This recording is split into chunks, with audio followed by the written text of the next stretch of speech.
Hei ja tervetuloa uuden videon pariin. Tällä kertaa luvassa on varustetutoriaali Aashensuitsien tekemisestä.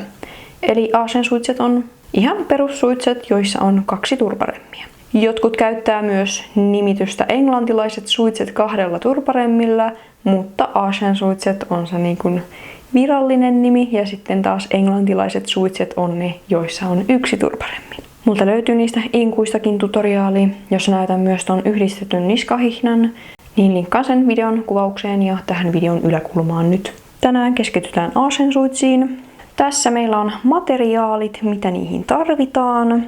Ja kuten aina, mä teen suht simppelit suitset, koska tavallaan näiden on tarkoitus olla sellaisia aloittelijatutoriaaleja. Eli jos et ikinä ole tehnyt Aashensuitsia, niin mä näytän sen helpoimman tavan tehdä. Tietysti voit tehdä paljon hienompia tekemällä tikkaukset ja yhdistettyjä niskahihnoja, säädettäviä poskiremmejä, tällaista. Mutta mä teen yleensä aina ne yksinkertaisimmat versiot. Tosiaan, tarvitaan se materiaali, mistä tehdään suitset. Mulla on tässä tällä kertaa mustaa tekonahkaa. Hihnan leveys, mitä mä käytän, minkä mä leikkaan, on yleensä 1 sentti. Ja sitten otsapantaan ja turparemmeihin ja Aashensuitsissa nimenomaan siihen yläturparemmiin, niin leikkaan noin 1,5 senttistä, jotta se on vähän paksumpi. Metalliasia, mitä tarvitaan. Tarvitaan 3 kappaletta pieniä solkia. Mulla on tässä 10 millin solkia. Ja sitten kuolaimet. Mä ajattelin tällä kertaa käyttää ihan metalliniveltä, mutta voin myös käyttää ihan mitä tahansa muuta kuolainta. Ja multa löytyy myös käsin tehtyihin kuolaimiin tutoriaali. Perusjuttuja, sakset, kuumaliimaa tai sitten neulajalanka, ompelukone, pikaliima, mitä tykkääkään käyttää. Ja mulla on myös reikäpihdit, jolla saadaan kätevästi tehtyä reiät noihin hihnoihin. Ne voi myös tehdä ihan perussaksilla. Ja sitten mulla on tässä neulajalankaa sekä koristeet, koska mä aion ommella ne koristeet. Todennäköisesti jos mä tuun laittamaan 2 riviä koristeita, niin ompelen ne sitten ompelukoneella vähän nopeuttaakseni. Tällaiset materiaalit. Tämän päivän mallina meillä toimii tuikku ja ei muuta kuin lähdetään tekemään. Ja nämä suitset tulee tietysti myyntiin verkkokauppaan sharehobbyhorses.com. Yleensä mä aloitan aina suitsien tekemisen sillä, että laitetaan kuolaimet hevosen suuhun. Sitten tehdään tää pään ympäri menevä hihna. Eli joka tulee kuolaimilta, menee niskan takaa ja tulee toisen puolen kuolaimeen. Yleensä mä aloitan tosiaan aina sillä pään ympäri menevällä hihnalla, mutta tehdään tällä kertaa nyt vähän eri turpahihnan kiinnitys. Eli tää turpahihna tulisi kiinni tohon samaan poskihihnaan, joka menee korvien takaa. Siihen voi tehdä erillisen pään ympäri menemän lenkin, joka tulee sitten turpahihnalle, mutta näytän tällä kertaa tällaisen tavan. Tää on tällainen helpoin perustapa ja sitten kun näitä mun tuotteita myydään paljon Etsissä ja niitä menee aloittelijoille, niin se on paljon helpompaa heidän pukea ne suitset sille hevoselle, kun meillä on vain 1 pään ympäri menevä lenkki, jossa se turpahihna on kiinni, kuin että meillä olisi 2 hihnaa, toinen tuossa turpahihnassa, toinen sitten täältä kuolaimelta, niin nämä remmit yllättävän helpostikin menee ilmeisesti ihmisillä sekaisin, niin sen takia nykyään yleensä teen aina just niin, että toi turparemmi on samassa pään ympäri menevässä hihnassa, eli siis pään ympäri menevä hihna, jossa on poskihihnat ja niskahihna yhdistettynä. Turpahihna on tosiaan siinä hihnassa kiinni. Ja no mulla on täällä nyt valmiiksi tehtynä turpahihna. Tähän reikä toiseen päähän, johon sitten kiinnitetään solki. Näin. Siinä on hihna, jonka päässä on solki. Sitten vaan mitattaisiin ja lyhennettäisiin tää hihna, tehdään nämä reijät tänne ja leikataan tästä päästä tällainen kolmionmallinen. Sitten laitetaan se tänne hevan päähän. Pujotetaan tuota soljesta jo vähän läpi. Ja tosiaan niin, että solki tulisi suunnilleen tänne pään alle, about keskikohtaan. Ja sitten tehtäisiin nyt tää pään ympäri menevä hihna. Elikkä uusi hihna, suht pitkä hihna. Laitetaan hihna täältä kuolaimesta läpi. Jos tehtäisiin erilliset hihnat, niin laitettaisiin 1 hihna kuolaimeen ja toinen hihna tulisi sitten turpahihnasta. Mutta mä laitan tämän turpahihnan tänne samaan pään ympäri menevään hihnaan. Elikkä meillä on nyt sekä kuolain että turpahihna täällä remmin välissä. Katsotaan, että turpahihna ei tule tänne kuolaimen alle tällä hassusti, vaan että se olisi tossa niin kuin kuolaimen takana. Sitten vaan kiinnitetään tää remmi tähän ja tämä remmi lähtisi tosiaan tänne taaksepäin. Siirretään tuota turvahihnaa vähän oikeaan kohtaan näin. Ja sitten vaan mitataan tää remmi täältä pään takaa niin, että se tulee tiukaksi. Ei nyt mitenkään överitiukaksi, mutta ei niin, että se jää sitten tänne löysäksi. Niin, että kuolain on napakasti suussa. Sitten katsotaan, että tulee tästä nimenomaan korvan ali, korvien takaa. Myös tällä puolella tuosta korvan alitte tulisi samalla tavalla tänne puolelle. Pujotetaan tuota kuolaimesta ja turvahihnan ali. Varmistetaan, että hihna on napakasti, että se pysyy täällä korvien alla mukavasti. Mä leikkaan sen ylimääräisen pään pois ja sit vaan kiinnitetään tähän kasnoin. Siinä meillä on nyt jo ensimmäinen turvahihna, eli yläturparemmi ja sitten tää pään ympäri menevä remmi, joka yhdistyy sekä kuolaimiin että turvahihnaan. Mitä sä veit? Älä vie mun koristeita. Hei, anna tänne. Kissa varasti mun strassit jo. Sitten tehdäänpä tässä kohtaa leukahihna. Taas otetaan suht pitkä hihnanpätkä ja toiseen päähän kiinnitetään solki. Eli mä teen tohon reijän, josta saadaan se soljen piikki läpi.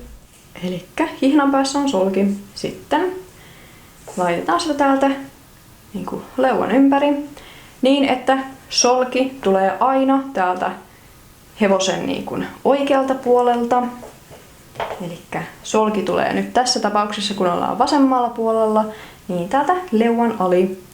Täällä on solki. Pujotetaan tätä toista hihnan päätä nyt tosta soljesta läpi, että saadaan mitattua tämä leukahihna oikean pituiseksi. Haluan sanoa tämän, eli tosiaan aika usein mä näen keppareilla, että se leukahihna on siis ihan tosi tiukalla, että siis se kuristaa sitä hevosta.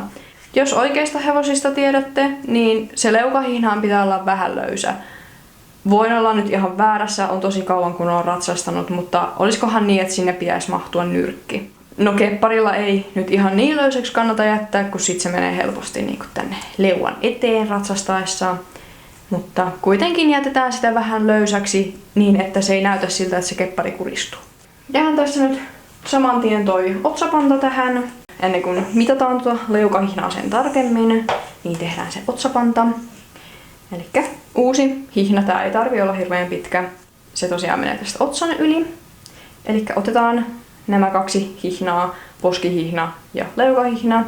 Ja no, jos teette 2 poskihihnaa tai pään ympäri menevää hihnaa, niin sitten teillä on 3 remmiä. Mutta mulla nyt on vain 2. Mä laitan yleensä tän leukahihnan alimmaiseksi ja sen päälle tulee sitten tämä poskiremmi. Eli laitetaan ne tosta päällekkäin ja niiden ympäriltä sitten tämä otsapanta. Näin, hihnat on päällekkäin ja otsapanta siihen napakasti ympärille. Ja näin, sitten se lähtee täältä otsan yli. Katsotaan, että täällä hihnat on napakasti korvan alla.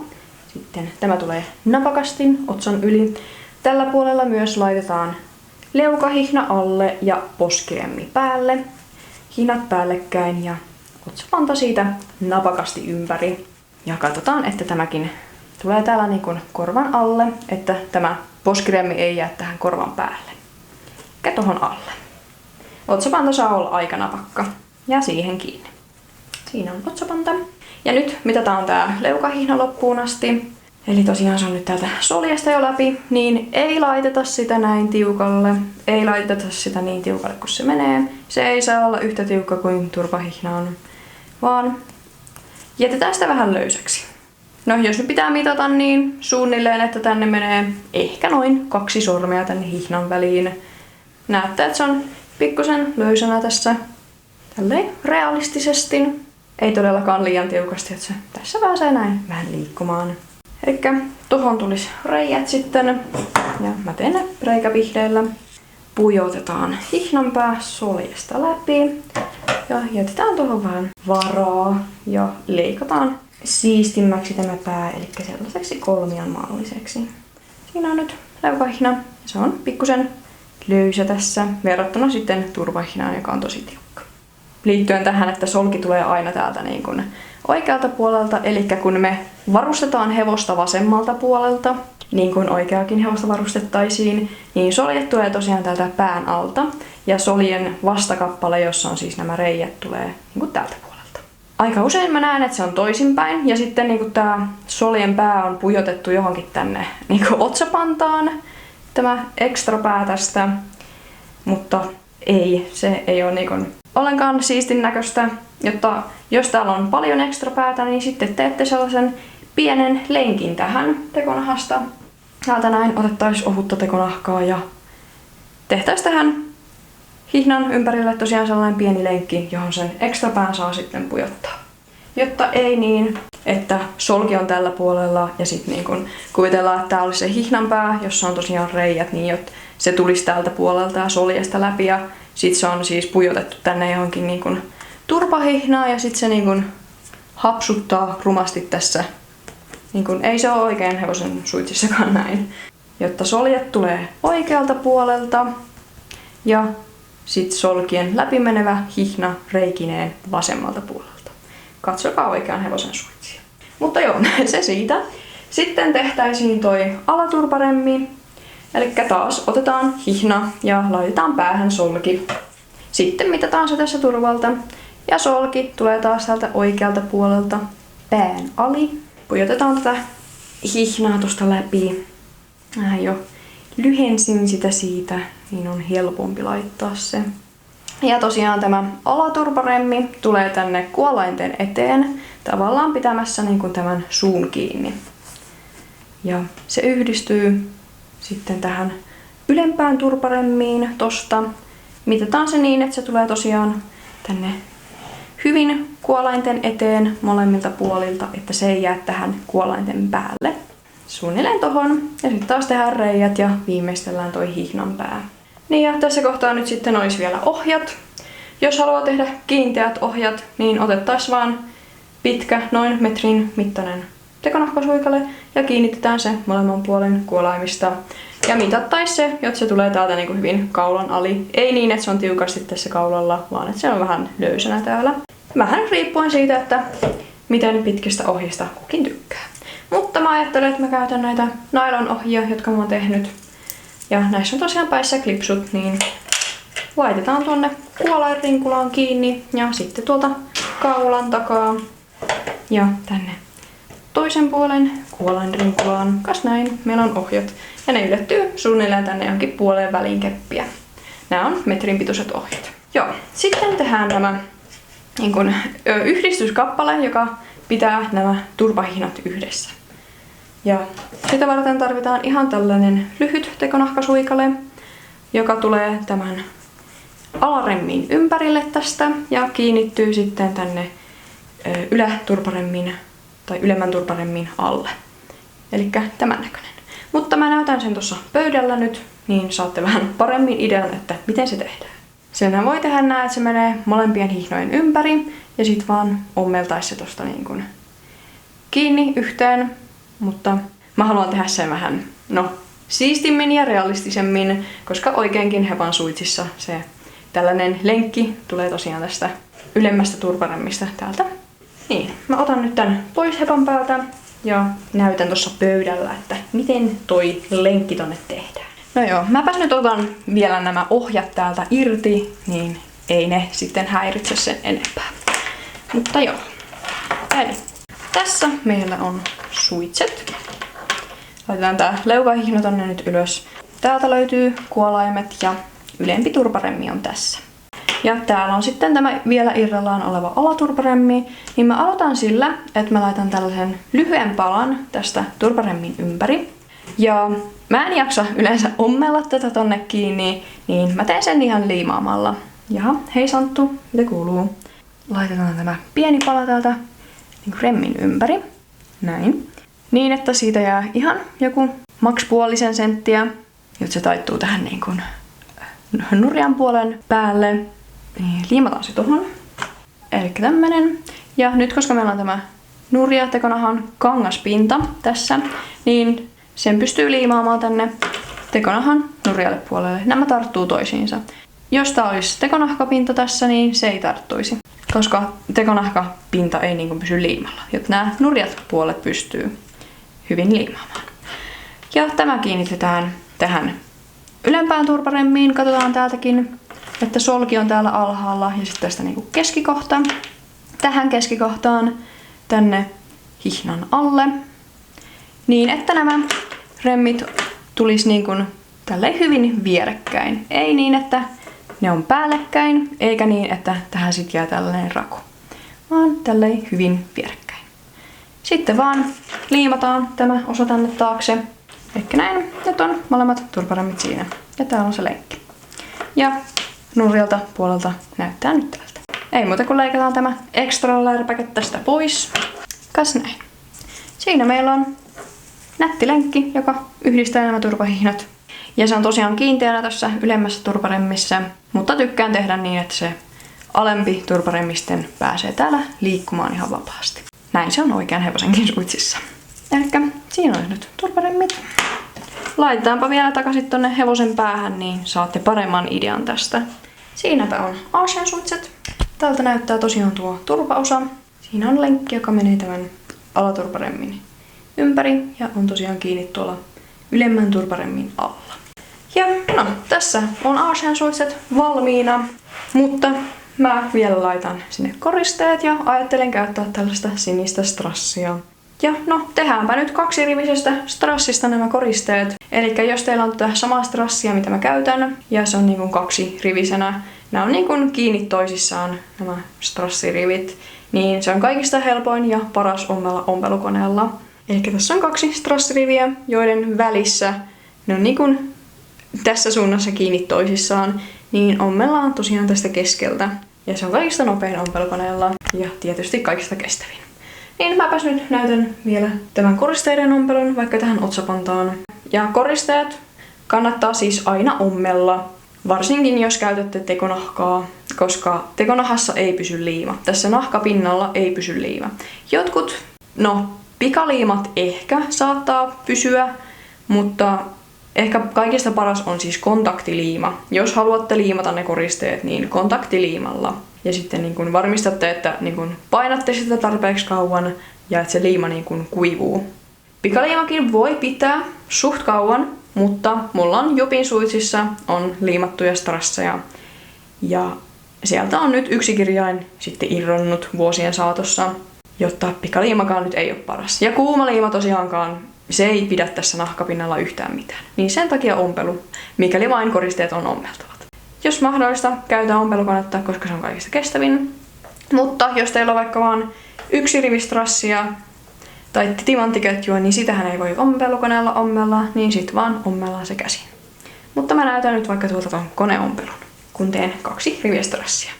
Ihas, täällä on toinen apulainen laiskottelemassa, kuule mä tulisin nyt ompelemaan tänne. Ompelulankana kannattaa käyttää joko koristeiden väristä lankaa tai sitten suitsien väristä. Jotta jos käyttää suitsien väristä lankaa, varsinkin näissä strasseissa, niin se ei niin kuin jää sieltä sitten näkyviin. Eli mä tuun käyttämään tässä nyt mustaa lankaa. Mulla on täällä nyt otsapannassa tämä koriste. Mä laitoin sen ompeluklipsulla tosta kiinni. Ja tosiaan kattokaa, se tulee niin kuin yhtä pitkällä sitten molemmilta puolilta niin kuin loppuu tänne. Eli mä ihan taitoin tän otsapannan 2 kerroin, katsoin keskikohdan, taitoin strassin 2 kerroin ja katsoin sieltä myös sille keskikohdan. Sitten vaan ommellaan tosiaan tästä rivien välistä tämä strassikoriste kiinni tähän otsapantaan. Ommellaan vaan suoraan tuohon, eikä tuosta rivien keskeltä. Kas näin. Mä laitoin tosiaan vielä tuohon turpahihnaan, ylempään turpahihnaan samalla tavalla 2 riviä strasseja. Mutta tässä on nyt meidän Asian-suitset valmiina. Eli nämäkin on suht simppeli malli, hyvin yksinkertaiset, mutta ihan siistit suitset. Asian-suitset tutoriaali oli nyt tosi paljon ehdotettu. Jostain syystä mä en ollut sitä vielä tehnyt. Mutta mä oon tehnyt niin kuin perusturparemmittömät ja enkut, mutta Asian-suitset oli sitten jäänyt matkan varrella johonkin unholaan. Jotta kiitoksia ehdotuksista. Toivottavasti tästä tutoriaalista oli nyt apua niille, ketkä sitä kaipasi. Ja jättäkää muita tutoriaaliehdotuksia ihan varusteista tai vaikka jostain keppihevosen tekovaiheesta. Käykää tsekkaamassa toi mun kepparitutoriaalit soittolista. Voin linkata sen tähän yläkulmaan nyt ja sitten myös videon kuvaukseen. Mutta kanavalta kun menette kohtaan soittolistat, niin sieltä löytyy kepparitutoriaalit. Sieltä löytyy tosi monesta varusteesta ja sitten keppihevosen tekovaiheista ja ihan koko keppihevosen tekemisestäkin. Jos ja kun siellä on jokin tutoriaali, joka puuttuu teidän mielestä, niin jättäkää se ehdotus kommentteihin. Muita kommentteja, kysymyksiä saa myös jättää ja muitakin videoehdotuksia tietysti. Muistakaa tykätä videosta ja tilata mun kanavaa. Ja nämä suitset löytyy tosiaan myynnistä osoitteesta sherohobbyhorses.com, eli mun verkkokaupasta. Ja myös Etsistä Shero Hobby Horses. Kiitoksia katsomisesta ja ei muuta kuin ensi videoon. Moi moi!